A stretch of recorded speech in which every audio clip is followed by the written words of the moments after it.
this video, I'll show you how you can study abroad for free in 2023. So you're interested in studying abroad in Canada, UK, US. I'll show you how exactly you can do it step by step without paying anything out of pocket. Let's jump right into it. Step one is to get application fee waivers. So don't pay application fees. Well, you may need to pay for a couple, but try hard to make sure you don't pay any application fees. And here's how you can do this. You would always find online on my Instagram page, different Instagram pages, you would always find a list of schools around application season like this, a list of schools that are waiving application fees for that year or for that period or for that season. So always check out, look out for those lists and see if schools you're interested in or schools that offer the kind of programs you're interested in are offering any application fee waivers. Now, let's say some of the schools you're interested in are like, publicly offering application fee waivers, then this is what you can do. You should actually draft an email that you will send to each school that you're interested in, introducing yourself and sharing about how super excited you are to join the school and how you'd really need an application fee waiver. Then ask them, say you're open to any such opportunities to get your application fee waived. Now, this works so many times. I did it when I was applying to schools. Many of these schools have can waive your application fee if you meet certain requirements. Sometimes it's just that you're a woman, you have the specific origin, or this is just their attempt to make sure diverse candidates can still apply to their school. So always email schools. So if you've checked all these lists going around and the schools you're interested in and not on those lists of schools that are offering application fee waivers, you should email the school. Let me know in the comments if you want me to share a template email, but it's a simple email where you just tell the school about yourself and state that you are really interested in getting an application waiver and you really appreciate it, something like that. But I can share a sample if you put a comment below and let me know that you're really interested in me sharing a sample email with you.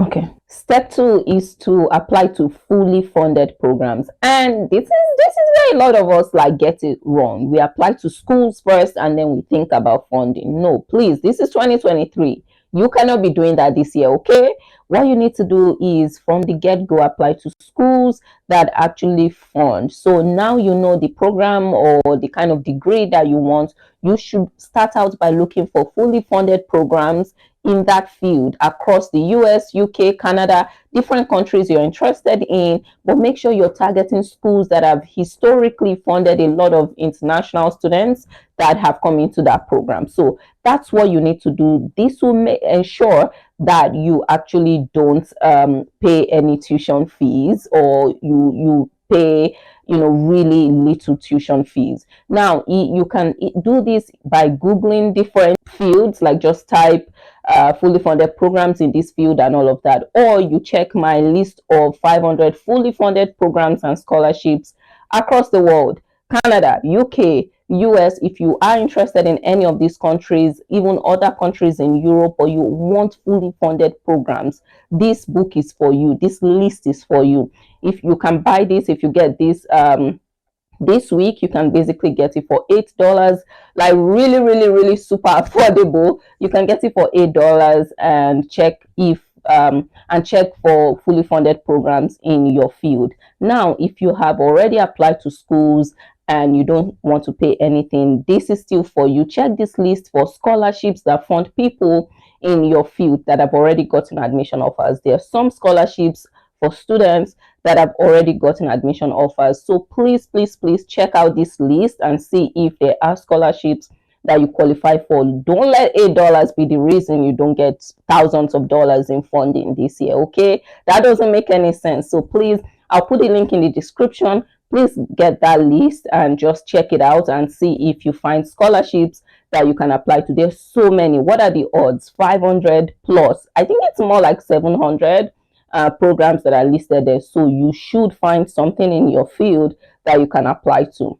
That's what you need to do to make sure you don't pay tuition fees. And we all know tuition is like the biggest expense here. So now you've gotten application fee waivers. If you apply to fully funded programs and make sure like all the 5 schools you apply to are fully funded programs, there's a high chance you will get in and get full funding. So now we've talked about that, and you will not pay tuition. Let's move on to step 3. Step number 3 is to negotiate with schools. So you've applied to programs, you've gotten some funding from some of the schools. Yeah, that's so great. But now don't accept that don't accept that offer yet. You should actually negotiate with the school. You can ask school A, for more funding. Tell them school B has already offered you some funding. I've talked about this a lot on this channel, but never accept that offer until you negotiate. If you don't even know what negotiation is and you want to copy my email samples that would help you just email schools and negotiate,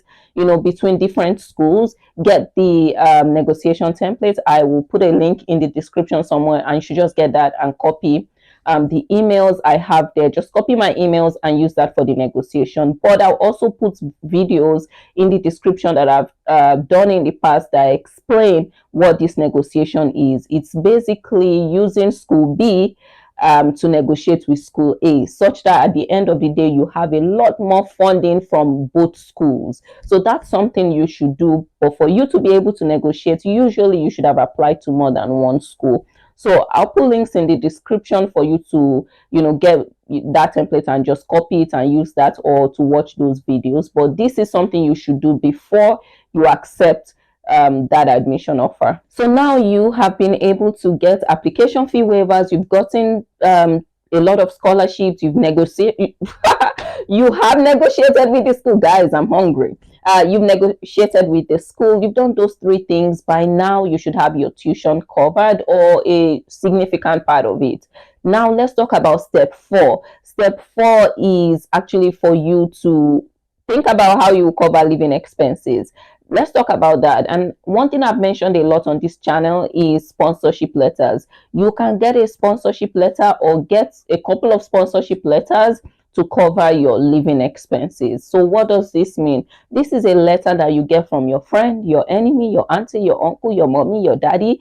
Get this letter from anyone and get them to write that they will sponsor your education, so that they will sponsor this particular amount that you need to cover your living expenses while you're studying abroad. So this letter can come from anyone, your neighbor, your family friend, your enemy, anyone. So get that letter. I will put a link in the description where I went into a lot of detail about sponsorship letters, and in that video you can get a free sample sponsorship letter that you can use for yourself. The most important thing about a sponsorship letter is that the person providing you that letter has to have that amount in their bank account. Either that's their bank account or investment account. They just need to have that amount. So let me give you an example. Say you need $20,000 to be able to cover your living expenses for the 2 years you'll be studying abroad. You can get a letter from your family friend saying they will sponsor you for up to $20,000. They need to write that letter, and you can get that free sample if you click the link in the description. But once they write you that letter, they also need to provide you their most recent bank statement. You can't just get letters from people and they don't have the money, okay?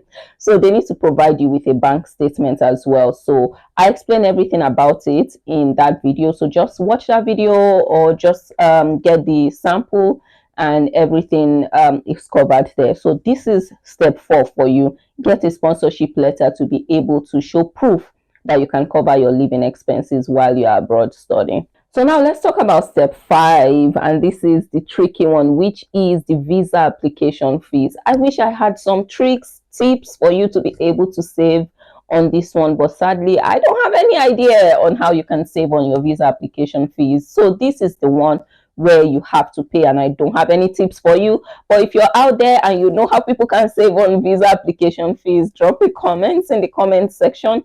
But I don't know. But this one, you will have to pay your visa application fees irrespective of the country you're applying to. And well, by now you've saved a whole lot on application fees, on tuition. You've been able to get to this point, and you've saved so much by avoiding all those other costs that talked about in this video, but these are visa fees you need to pay. But I hope you found something useful in this video, and you got some tips that can help you save some cash this year. If you did, give it a thumbs up, and I look forward to seeing you in my next video. Bye bye.